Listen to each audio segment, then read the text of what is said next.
Review दीजिए as a teacher की आपको पेपर कैसा लगा। स्वप्निल सर या अंकिता मैम, मनी और पॉपुलैरिटी।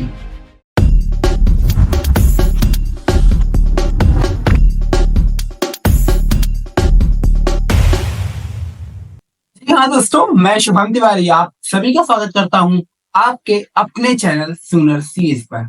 और आज हम बात करने वाले हैं the one and only CA Pooja Date ma'am से। तो मैम, सबसे पहले आपका बहुत बहुत धन्यवाद, आपने अपने कीमती शेड्यूल में से हम बच्चों से बात करने के लिए समय निकाला। तो सबसे पहले मैम से बिना देरी किए हुए बातचीत को हम लोग स्टार्ट करते हैं। पर उससे पहले अगर आप चैनल पर नए हो तो प्लीज चैनल को सब्सक्राइब कर देना, वीडियो को लाइक कर देना और ऐसी बेहतरीन वीडियोस की नोटिफिकेशन पाने के लिए बेल आइकन को दबाना बिल्कुल ना भूलें।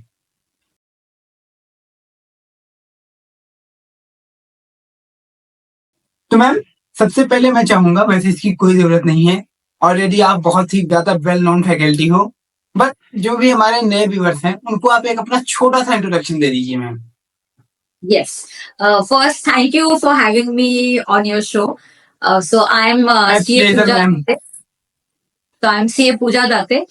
I've been practicing and into teaching for last 22 years. मैं क्वालिफाई हुई जैन 2002 में और उसके बाद से मैंने तुरंत सिखाना और प्रैक्टिस दोनों स्टार्ट कर दिया.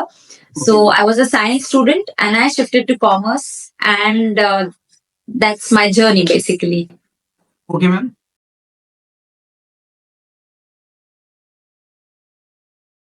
तो सबसे पहला सवाल, अगर कोई भी साइंस स्टूडेंट है, देखिए कॉमर्स वाला स्टूडेंट अगर साइंस में जाता है तो ये नॉर्मल कह सकते हैं, क्यों? क्योंकि साइंस में कहते हैं बहुत ज्यादा फील्ड है, सी कॉमर्स में बहुत ही लिमिटेड फील्ड है, बट साइंस में बहुत ज्यादा फील्ड है। उसके बाद अगर कोई कॉमर्स में आता है तो जरूर कोई बहुत बड़ी ट्रेजेडी होगी, तभी आदमी इधर आएगा। तो मैं चाहूंगा कि ऐसी क्या ट्रेजेडी थी जो साइंस वाले को कॉमर्स में आना पड़ गया है? ओके, तो सही बोला तुमने, ट्रेजेडी तो हुई थी. सो जो 12th स्टैंडर्ड था जो मेरा बहुत अच्छा नहीं गया था. आई एक्चुअली मेरा तो ड्रीम ही था कि मुझे डॉक्टर ही बनना है एंड 12th में somehow मैंने इतना स्कोर नहीं किया. तो क्या हुआ कि कॉलेजेस के ऑप्शंस मेरे पास ज्यादा नहीं थे. मेरे टाइम पे मुझे सेंट्रलाइज एडमिशन था, तो मैं और मेरे पापा मुंबई गए थे और मुझे इतने अच्छे कॉलेजेस मिल नहीं रहे थे क्योंकि परसेंटेज इतनी अच्छी नहीं थी. मेहनत बहुत की थी, मैंने बहुत पढ़ाई की थी, बहुत एफर्ट्स डाले थे, बट फिर भी मुझे वो रिजल्ट आया नहीं इतना अच्छा. तो फिर वहां पे जो है मुझे जो एडमिशन मिल रहा था जिस कॉलेज में, इतना अच्छा नहीं था. तो बट हमें तुरंत तभी डिसाइड करना पड़ता है कि एडमिशन लेना है या आपको गिव अप करना है. तो एक 10-15 मिनट का टाइम था हमारे पास, तो मैं और मेरे पापा ऐसे बैठ के बात कर रहे थे कि अब क्या करेंगे. तो मेरे पापा ने बोला कि तुम्हें इतना डॉक्टर बनना ही है तो should we try for payment seat. तो आई सेड नहीं, पेमेंट सीट तो मुझे नहीं चाहिए, कि जो भी करना है मुझे मेरे मेरिट पे ही करना है. तो फिर आई थिंक ऐसे ही बैठे थे और बैठे बैठे मैंने सोच दिया और उनको बोल दिया कि एक काम करती हूँ, मैं कॉमर्स में शिफ्ट कर देती हूँ. तो एक्चुअली मेरे पापा जो है वो टैक्स कंसल्टेंट है, लेकिन उन्होंने कभी फोर्स नहीं किया था मुझे कि नहीं नहीं मैं मेरा यही फील्ड है, तुम कॉमर्स ही लो. तो बट क्योंकि मैं डॉक्टर नहीं बन पा रही थी, एडमिशन नहीं मिल रहे थे, so I decide I shift to commerce. तब ऐसा लगा कि ये कितना बुरा हो रहा है मेरे साथ. तब हमें नहीं पता चलता है कि आगे कुछ अच्छा ही हमारे लिए लिखा हुआ रहता है. यस मैम, ठीक है मैम, मैं मान लिया, ठीक है, आपको साइंस नहीं पसंद आई थी इसलिए आप कॉमर्स में आ गई। और लेकिन आपके साथ एक चीज होनी चाहिए थी कि जब कोई पर्सन एक रॉन्ग वे में जा रहा है फिर वो अचानक से कूद के इधर आएगा तो ऑफकोर्स वो बहुत ज्यादा डिसबैलेंस होकर दूसरे पाथ पे चलेगा। फॉर एग्जाम्पल, अगर आपको पानी में तैरने की आदत है लेकिन अब आपको आग पे चलने कह दिया जाए तो अचानक से आदमी इतना वो नहीं कर पाएगा। लेकिन जो मुझे पता है, जब आपने सी ज्वाइन कर लिया तो उसके अकॉर्डिंग आपको 3-4 अटेम्प्ट में सीए पास कर लेना चाहिए थे, क्योंकि ऑलरेडी आप कहीं और जा रहे थे, इसमें आ गए थे, किसी तरीके से पास हो जाना था. हो सकता है आप सोच के भी यही आए हो, लेकिन फिर मुझे पता चला आपके बारे में, जहां तक मैंने थोड़ा बहुत पता किया, कि आपके रैंक का है. तो ये अगर हो सकता है, कई लोग सुने चुके हैं, कुछ भी बोल रहे हैं, यार साइंस वाला बंदा आके कॉमर्स में पास ही हो जा रहा है, वही बहुत बड़ी बात है. जो कॉमर्स लिए हैं उन्हीं के लिए सी इतने ज्यादा वो होने वाला है। बट वो भी आज नहीं, आई थिंक आपने 2000 के लगभग सीए क्लियर किया था, उस टाइम आपकी रैंक आई साइंस स्टूडेंट होने के बावजूद। तो मैम ये जरूर स्टूडेंट्स के लिए एक इंस्पिरेशनल स्टोरी होने वाली है, और साथ ही साथ ये भी पता चलेगा कि अगर हम दूसरे फील्ड से आ रहे हैं तो कैसे इसमें इम्प्रोवाइज कर सकते हैं, और हम भी इसमें बहुत अच्छा कर सकते हैं। So ma'am please. तो कैसे था, इंटर में मेरी जो थी आई गॉट 25 रैंक था मेरा, और फाइनल में 33rd रैंक था।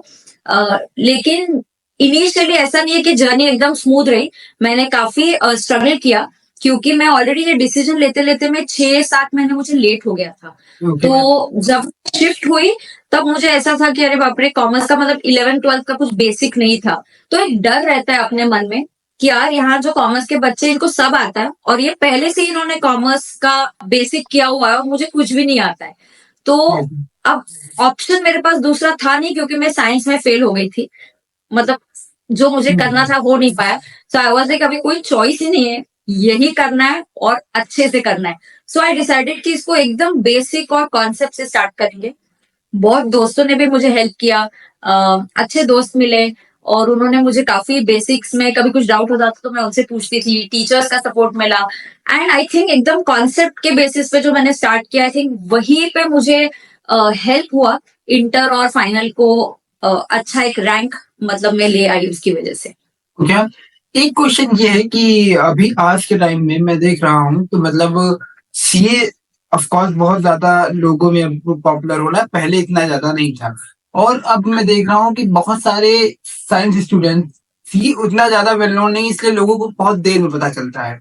तो बहुत सारे साइंस स्टूडेंट बाद में डिसीजन लेते हैं सीए में आने का, और वो सीए में अच्छा परफॉर्म करना चाहते हैं। तो मैम मैं चाहता हूँ कि आप ऐसे 2 या 3 बेनिफिट हम बच्चों को बताइए जो भी साइंस से कॉमर्स में आ रहे हैं, कि उनको ये बेनिफिट मिलने वाले हैं rather than commerce student in CA.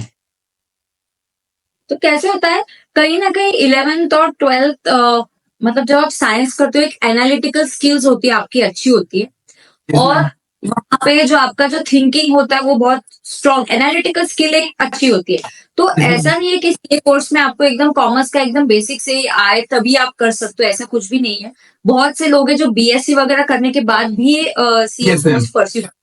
तो अगर यस मैम। आपकी स्किल्स अच्छी है, और आई फील कि सीए कोर्स उसके लिए जो हार्डवर्क करने के लिए रेडी। सो अगर आप हार्डवर्क करने के लिए रेडी हो तो आप कोई भी फील्ड से आओ, इट रियली डजेंट मैटर। आपको बस ये कोर्स में पता है आगे वो जाता है ना जो हार्डवर्क करने के लिए रेडी होता है। क्योंकि यस मैम। इंटेलिजेंस, कभी कभी इंटेलिजेंट है स्टूडेंट, बट फिर भी वो बच्चा आगे नहीं जाता बिकॉज कंसिस्टेंटली वो हार्डवर्क नहीं कर रहा है। Yes ma'am. तो एक तो साइंस स्टूडेंट्स हो, कोई भी स्ट्रीम से हो, आपको घबराने की जरूरत नहीं। आप बिल्कुल हार्डवर्क के लिए रेडी हो, कॉन्सेप्ट पे फोकस करो, तो आपको फिर कोई रोक नहीं सकेगा। Thank you ma'am.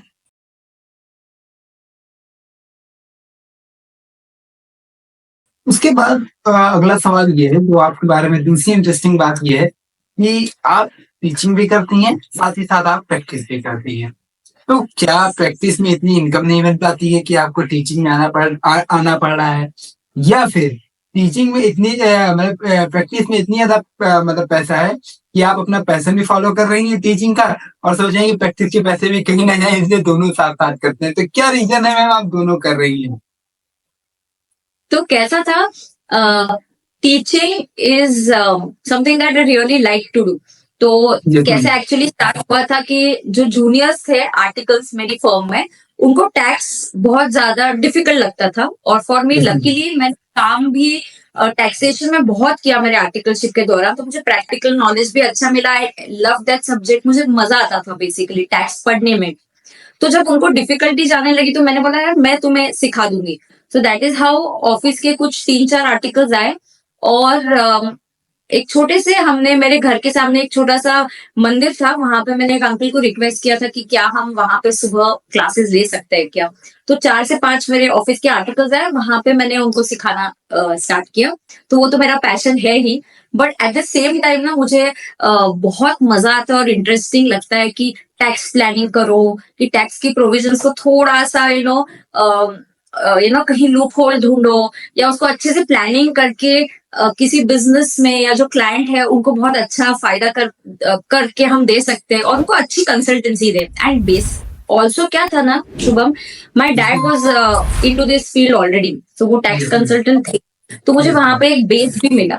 तो इसलिए I was like I should be able to manage both. और उससे मुझे फायदा भी हुआ कि जो टैक्स प्रैक्टिकली मैंने प्रैक्टिस में एक्सपीरियंस किया, वही सिखाने में और मजा आता है फिर, क्योंकि आप ये सब प्रैक्टिकल एग्जांपल्स भी दे सकते हो। तो आपका कहने का मतलब ये है कि स्टूडेंट्स को मैं बहुत ज्यादा प्रैक्टिकल एग्जांपल दे पाऊँ, इसीलिए मैं प्रैक्टिस साथ साथ करती हूँ। साथ ही साथ जो मेरे क्लाइंट्स हैं उनको मैं बहुत ही अमेंडेड चीज बता पाऊँ, इसीलिए मैं टीचिंग भी करती हूँ। क्योंकि ऑफकोर्स अगर आप टीचिंग कर रहे हैं तो बहुत रेदर देन एक नॉर्मल कंसल्टेंट, ऑफकोर्स वो भी टैक्स लॉस पड़ता है, बट जो पढ़ाने वाला है उसको तो एकदम वो हो जाता है। Okay ma'am, Yes. Thank you so much ma'am.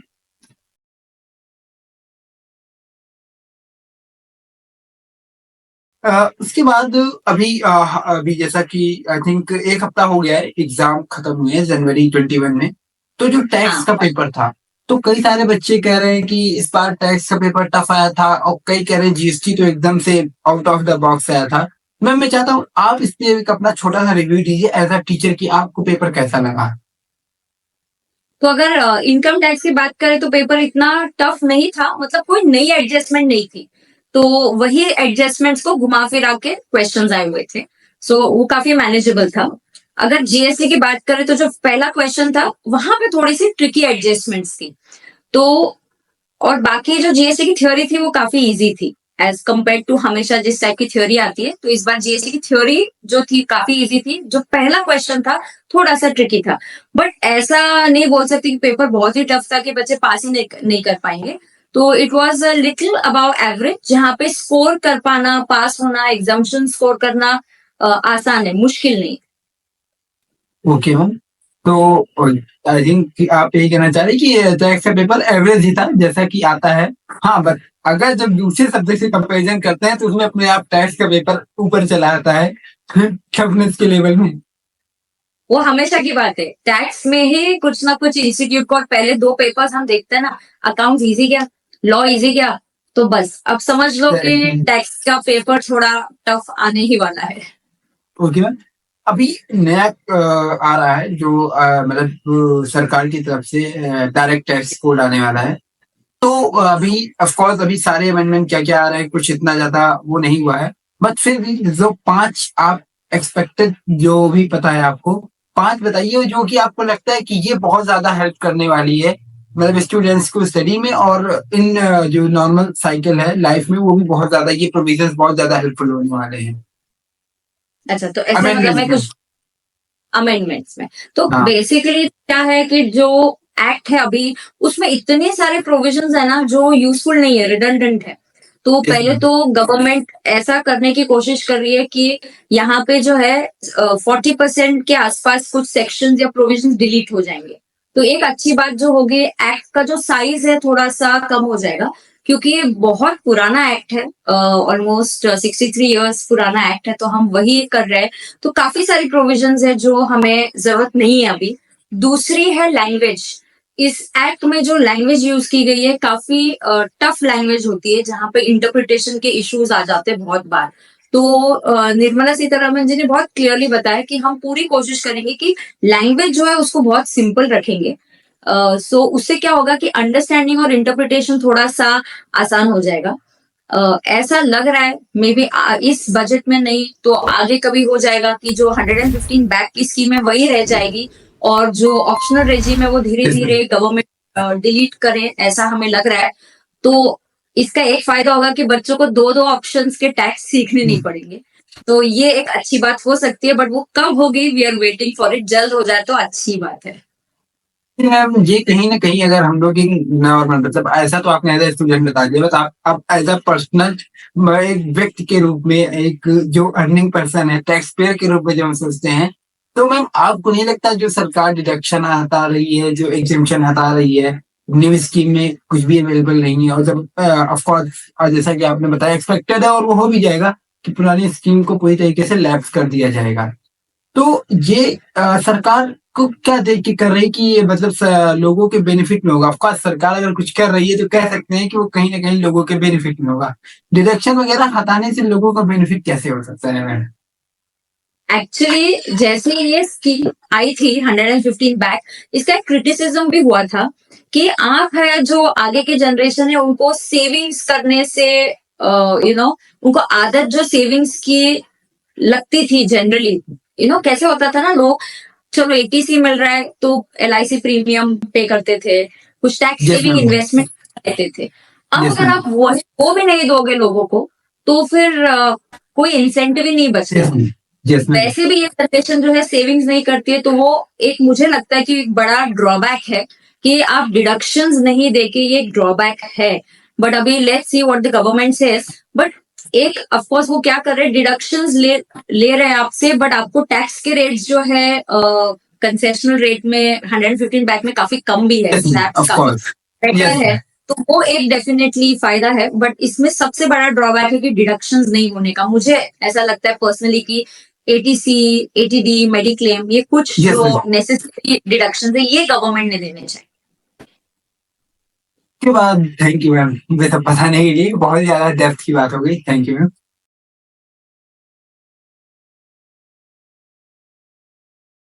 उसके बाद अगला सवाल ये है कि मैम इतनी ज्यादा फोकस्ड कैसे रहती है अपने काम को लेकर? तो कैसा है, मैंने बहुत सालों से काफी मल्टीटास्किंग किया है, जैसे कि मैं प्रैक्टिस भी करती हूँ, फुल टाइम प्रैक्टिस करती हूँ, और टीचिंग में भी हूँ, तो और घर संभालना होता है। तो जब आप इतना सारा मल्टीटास्किंग करते हो तो आपको फोकस रहना बहुत जरूरी होता है। सो फोकस आप कब रह पाते हो, जब there is clarity of thought in your mind कि मुझे क्या करना है। और बहुत प्लानिंग के साथ में मेरा जो डे होता है वो बहुत पहले ही मैं प्लान करती हूँ। तो मेरा जो अगला कल का दिन है या पूरा एक वीक होता है मेरा प्री प्लान होता है, कौन से दिन क्या शेड्यूल्ड है। तो आप प्रायोरिटी अगर देते हो तो आप ऑटोमेटिकली फोकस हो जाते हो। जब आप नॉन प्रायोरिटी चीजों पे फोकस करते हो तो फिर वो गड़बड़ हो जाता है। So you should know your priority. तो अगर आप उस पे ध्यान दो तो ऑटोमेटिकली यू आर फोकस, और चीजें हो जाती है फिर आसानी से। तो जहाँ तक आपका कहने का मतलब ये है, अगर हम अनप्रायोरिटी चीजों पर पहले फोकस करेंगे तो वो काम कर रहे हैं, लेकिन कहीं ना कहीं हम लोग का दिमाग फंसा रहेगा प्रायोरिटी वाली चीजों में, तो वो काम हो नहीं पाएगा और दूसरे के लिए तो वैसे भी बस टाइम जा ही रहा है। ओके। करेक्ट। तो ऐसे जनरली बच्चों में जैसे आजकल डिस्ट्रैक्शन है, सोशल मीडिया है, तो आपको आपकी प्रायोरिटी समझनी कि अगर एग्जाम है तो आप प्रायोरिटी पढ़ाई है, लेकिन एग्जाम हो गई है तो फिर आप कर लो, सोशल मीडिया है, टाइम पास करो। कोई भी चीज आप लिमिट में करो तो फिर कोई बात बुरी नहीं होती है। Okay ma'am.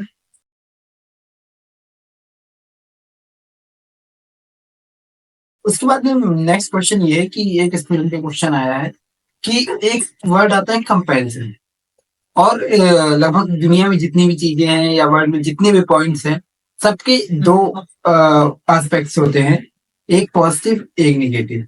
तो वहीं पे आता है कंपैरिजन। आप सीए स्टूडेंट में क्या होता है कि जैसे कोई क्वेश्चन, टैक्स का क्वेश्चन है, तो एक पर्सन है उसने उस क्वेश्चन को 2 मिनट के अंदर कर लिया, उसके समझ में आ गया।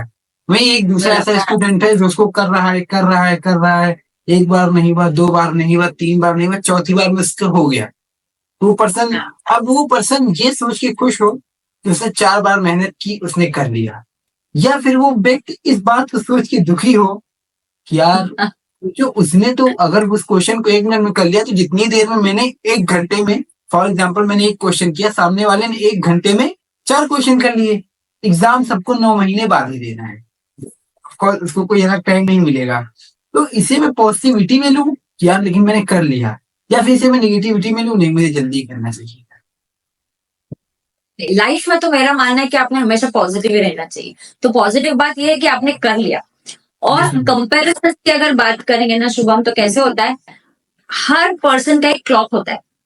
मतलब आपका खुद का एक टाइम क्लॉक है। आप you have to wait for your time to come. Yes तो मैम। कभी आप आपकी जर्नी जो है दूसरे के साथ कंपेयर ना करें।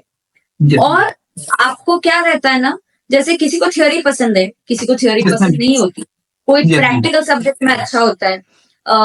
जैसे मैं एज ए स्टूडेंट, मुझे याद है मुझे कॉस्टिंग बिल्कुल जमता नहीं था। तो ऐसा नहीं है ना कि you are good in all the subjects, ऐसा नहीं होता। हर व्यक्ति ने अपने ऊपर फोकस करना चाहिए रादर देन कंपेयर।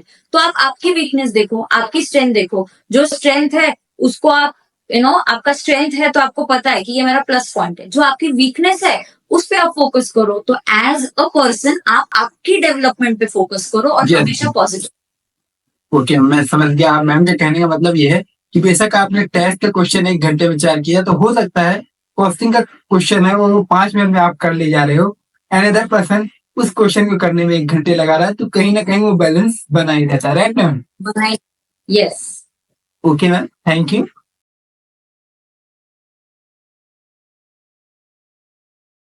उसके बाद मैम नेक्स्ट क्वेश्चन ये है कि what is your strategy for, मतलब मुझे अभी जिनका भी अभी एग्जाम है सीए फाइनल का 2027 में या उसके बाद वाले अटेम्प्ट में, तो उनको सीए फाइनल के लिए अभी क्या स्ट्रेटजी रखनी चाहिए? साथ ही साथ मैम सीए फाइनल में टैक्सेशन की क्लासेस कब से स्टार्ट कर रही हैं? मैं सीए फाइनल में पढ़ाना कब चालू करूंगी ऐसा? Yes yes. बहुत ही करूंगी क्योंकि मुझे बहुत, मेरे जो स्टूडेंट्स हैं सबके मैसेजेस आते रहते हैं कि ये भी मैम स्टूडेंट्स के ही मैसेज थे, कई सारे बच्चों ने रिक्वेस्ट किया था कि मैम से क्वेश्चन जरूर पूछना। यस। तो वेरी सून, वो जल्दी होगा। Very soon I be starting with final classes. But तब तक बच्चों के लिए स्ट्रेटेजी पक्का बताती हूँ कि जो आपकी सीए फाइनल का एग्जाम्स है, पहले तो आपकी आर्टिकलशिप स्टार्ट हो गई है, तो Yes. आप एक अलग ही दुनिया में हो। It's a totally new world. तो पहले 5-6 Yes. महीने एंजॉय उसको, और उसके बाद आप क्लासेस स्टार्ट करो। जो सब्जेक्ट्स जैसे टैक्स है उसको आखिरी में ही करना है, क्योंकि इसमें अमेंडमेंट्स आएंगी, शायद नया टैक्स आ जाए, डायरेक्ट टैक्स कोड आए, या एग्जिस्टिंग में बहुत सारे चेंजेस होंगे, तो टैक्सेशन जो है वो लास्ट में करना है। प्लस एक और इम्पोर्टेंट टिप जो है, अगर आप आर्टिकलशिप कर रहे हो ना, तो आपने जो क्लासेस है वो मॉर्निंग में ही कर लेनी चाहिए, क्योंकि शाम को आपको वापस आने का टाइम फिक्स नहीं है। आप कितने थक जाओगे आर्टिकलशिप के बाद वो भी पता नहीं है। तो इट इज बेस्ट आप क्लासेस मॉर्निंग में कर दो। तो वंस यूर इन ऑफिस, फिर आपको कोई टेंशन नहीं है कि आज का मेरा जो टारगेट है वो कंप्लीट हो गया है। फिर आप कोशिश कर सकते हो, अगर लाइव स्ट्रीमिंग किसी का लेक्चर मिल जाता है तो एक डिसिप्लिन बना हुआ रहता है। तो कंसिस्टेंसी है, बहुत इंपॉर्टेंट है। और आपको ऐसा लगेगा कि अरे 2 साल है, बहुत टाइम है, बहुत टाइम है, टाइम यूं निकल जाता है, आपको पता नहीं चलेगा। तो प्लीज Time आप fly. जल्द से, यस, टाइम फ्लाइज, तो आपको जल्द से जल्द स्टार्ट करना चाहिए। Okay ma'am, thank you ma'am. उसके बाद नेक्स्ट क्वेश्चन है कि जैसे कोई भी पर्सन जब सी स्टूडेंट्स सबसे लंबी जर्नी अगर विद कंपटीशन बात करें, क्योंकि अगर मैं किसी और भी कंपटीशन में जाता हूँ कॉम्पिटिटिव एग्जाम में, ऑफकोर्स जैसे कि किसी भी जॉब में गया तो 1 साल की ट्रेनिंग करनी है, 1 साल तैयारी करनी है, 2 साल करनी है, तो एक उम्मीद होती है कि बस 1 साल पढ़ना है, उसके बाद हमारा क्लियर हो जाएगा। लेकिन जब हम CS या CMA मतलब इन डिग्रीज में आते हैं, तो इनमें ये नहीं होता है कि, इसमें तो ये होता है कि आपने फाउंडेशन में इसलिए ज्यादा पढ़ना है जिससे आप इंटर में और ज्यादा पढ़ पाओ, और विंटर में आपको इसलिए ज्यादा पढ़ना है जिससे आप फाइनल में और ज्यादा पढ़ पाओ।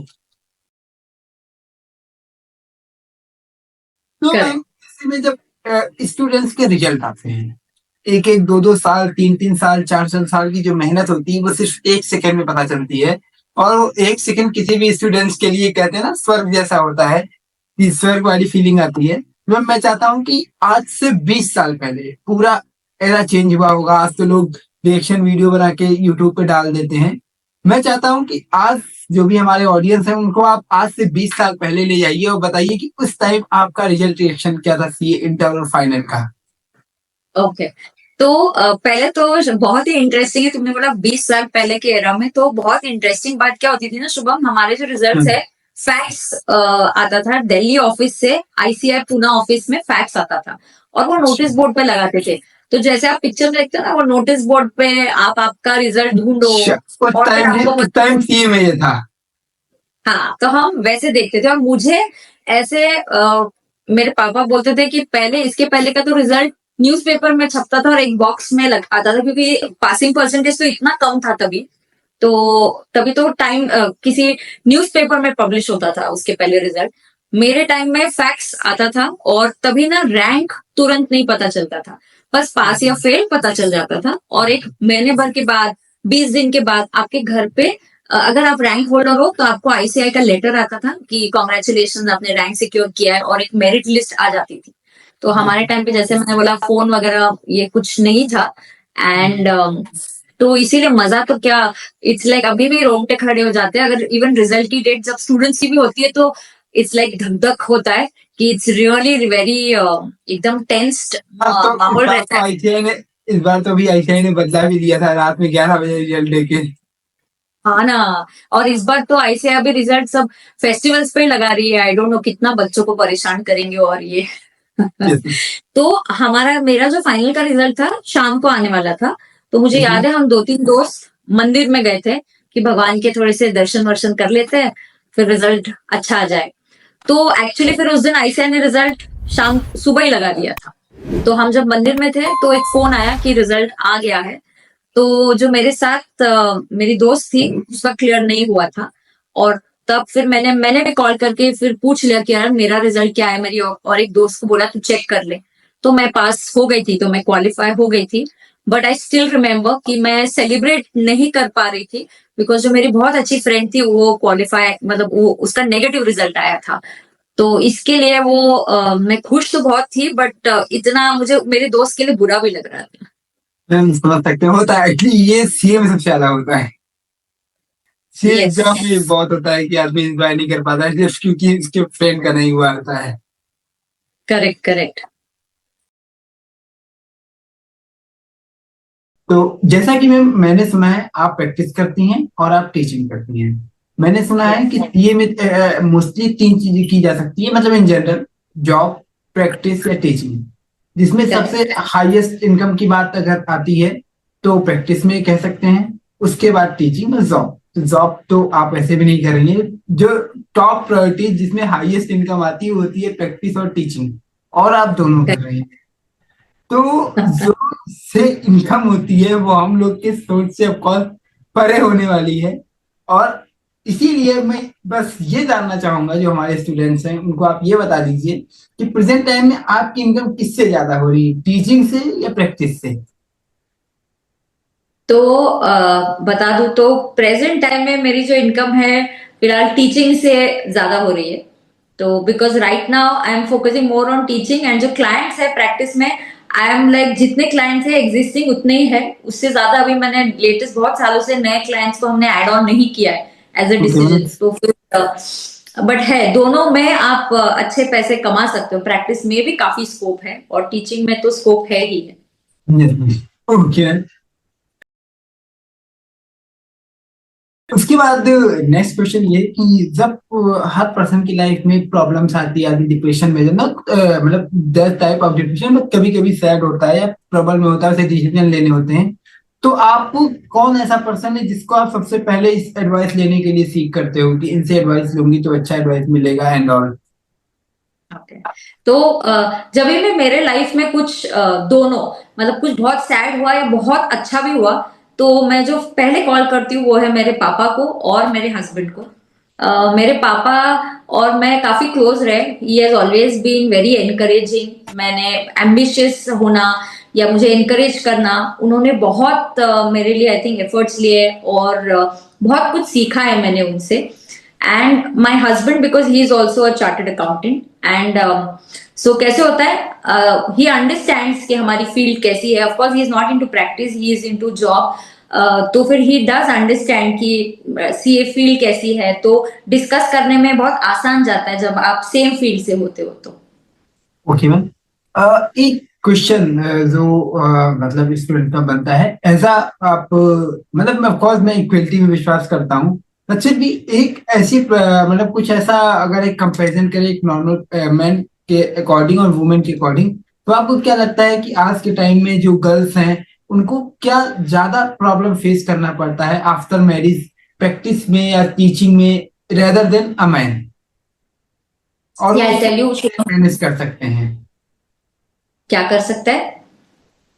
मैनेज कैसे कर सकते हैं कि ये प्रॉब्लम ज्यादा फेस करनी पड़ती है वुमेन्स को हाँ या गर्ल्स को, और उसे ऐसे मैनेज कर सकते हैं? करेक्ट। तो पहले तो कैसे होता है आप लड़कियों के लिए मुझे ऐसा लगता है कि आपके पेरेंट्स का बहुत इंपॉर्टेंट रोल होता है सबसे पहले। तो पेरेंट्स ने जो है कभी रेस्ट्रिक्शंस नहीं डालने चाहिए, उनको भी बराबर से उतनी अपॉर्चुनिटीज देनी चाहिए। तो जैसे कि मेरे पापा ने मुझे बहुत, जैसे मैंने बोला था, एनकरेज किया था। लेट नाइट ऑफिस में काम हो, आउट स्टेशन ऑडिट्स हो, ही नेवर सेड कि नहीं जाना नहीं है, आउट स्टेशन ऑडिट के लिए मत जाओ। ऑफिस में अगर रिटर्न फाइलिंग का टाइम है तो लेट नाइट तक I was allowed. He used to be like, नहीं तुम्हें जो काम करना है करो, तुम्हें जो लाइफ में करना है करो, एंड इंडिपेंडेंट बनो। This is what my father always told me. तो सेम कैसे होता है कि शादी के बाद you need to have again the same support system जो होता है, बहुत जरूरी होता है गर्ल्स के लिए। तो गर्ल्स शुड ऑलवेज डिसाइड कि अगर आपकी शादी के बाद भी आपने घर को एक सपोर्ट सिस्टम बनाना चाहिए, ऑफिस में एक सपोर्ट सिस्टम होना चाहिए। तो उससे फिर क्या हो जाता है, क्योंकि फिर आपको मल्टीटास्किंग करने में आसान हो जाता है। तो आपका जो लाइफ पार्टनर है should be very supportive, your parents, your in laws. तो ये सबको आप एक अच्छा सपोर्ट सिस्टम बनाओगे तो आप डेफिनेटली इसको पार कर सकते हो। एंड आई थिंक मेरा ऐसा पर्सनली मानना है कि girls are very good at multitasking. So I think girls would be able to manage. सिर्फ आप खुद को इंडिपेंडेंट बनाइए, financially independent. Trust yourself. Girls understand one thing: you don't have to prove anything to anybody. You just have to trust yourself. Thank you so much for sharing this same. उसके बाद में अब हम लोग का एक rapid fire session होगा। इसमें आपको मैं दो ऑप्शन दूंगा, एक प्रेफरेबल ऑप्शन जो आपको लगे वो आपको चूज करना है। तो स्टार्ट करते हैं। यस। डायरेक्ट टैक्स और जीएसटी। ओ गॉड, डायरेक्ट टैक्स और जीएसटी। तो मुझे ऐसे इंटेलेक्चुअली जो अपीलिंग लगता है वो है direct tax. So that is why I would choose direct tax. उसकी जो प्रोविजंस है बहुत ही इंटरेस्टिंग होती है और ट्विस्टिंग होती है, इंटरप्रिटेशन स्किल्स लगती है। तो direct tax. Okay, what is more interesting, science और commerce?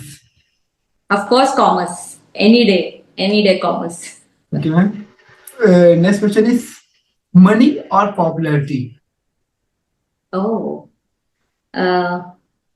Oh, nice question. I would go with popularity. Popular हो गया तो मनी तो अपने आप आ जाएगा। एग्जैक्टली। तो पॉपुलर है तो मतलब you have done something to be popular and you earned also. Okay ma'am, next web series या मूवीज? वेब सीरीज या movies? So I prefer movies. Web series काफी एडिक्शन हो जाता है, वो जब तक खत्म नहीं होता है तो आपको लगता है कि यार और भी देखो और पूरा दिन उसी में चला जाता है। So movies. Okay ma'am, Bollywood या Hollywood? Bollywood, any time Bollywood. Then Swapnil sir या अंकिता मैम? Oh God. तो Swapnil as a professional and Ankita as a friend. Okay ma'am, at that बहुत बहुत धन्यवाद, आपने बात की, आपने समय निकाला और बहुत ही ज्यादा इंटरेस्टिंग पॉडकास्ट हुआ आपके साथ। मैंने भी बहुत ज्यादा दिल खोल के बातें की। आई होप स्टूडेंट्स को भी बहुत ज्यादा पसंद आएगा, साथ ही साथ वो बहुत कुछ सीख के जाएंगे। और जिनको वैसे सबको पता चल ही गया होगा, बट फिर भी जिनको नहीं पता है उनको मैं बता दूं कि मैम ऑलरेडी डायरेक्ट टैक्स और इनडायरेक्ट टैक्स की फैकल्टी हैं। तो अगर आप मैम से कनेक्ट करना चाहते हो तो मैम के सारे सोशल मीडिया प्लेटफॉर्म के लिंक्स मैं नीचे आपको डिस्क्रिप्शन बॉक्स में दे दूंगा, तो उसके थ्रू आप मैम से कनेक्ट करते हो। और वीडियो में आखिर तक बने रहने के लिए बहुत बहुत धन्यवाद। एट द एंड मैम आपका भी बहुत बहुत ज्यादा धन्यवाद। Thank you Shubham, it was very nice. बहुत ही अच्छा पॉडकास्ट था और मुझे बहुत मजा आया आंसर करने में और तुम्हारे साथ बातचीत करने में। It's my pleasure ma'am, it's my pleasure ma'am. Thank you.